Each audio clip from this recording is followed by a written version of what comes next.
कारण म्हणजे मला पण 30व्या वयात शुगर होती. शुगर बरोबरच मला पी-सी-ओ-डीचा प्रॉब्लेम झाला. परत वजन एक 10 किलो जास्त होतं. त्याच्यामुळे माझी टाच दुखायची. टाच दुखायची त्यामुळे टाचेचं इंजेक्शन सुद्धा घ्यायला सांगितलेले. पण जसं मी हा सकस संतुलित आहार आपला चालू केला, जसं आमच्या मार्गदर्शन जे आता आपल्या पोलीस स्टेशनला मिळते त्यानुसार आम्ही आमची लाईफस्टाईल थोडीशी बदल केली. त्याच्यामुळे माझं शुगरची गोळी तर पूर्णपणे बंद झालीच.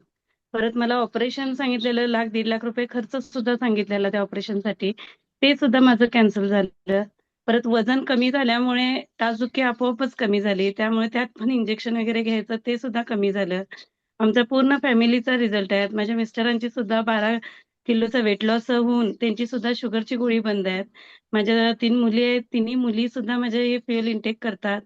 परत माझं माहेर, सासर सगळेच आमचे पप्पा सुद्धा ह्यात म्हणजे फ्युअल घेतात. 67 वय आहे त्यांचं पण. त्यांचं पण 17 किलोचा वेट लॉस होऊन शुगर, बीपीची गोळी बंद आहे. त्यांना पण खूप त्रास होता. त्यांना पण चालताना वगैरे पोटाचा घेर जास्त असल्यामुळे त्यांना चालताना खूप दम लागायचा.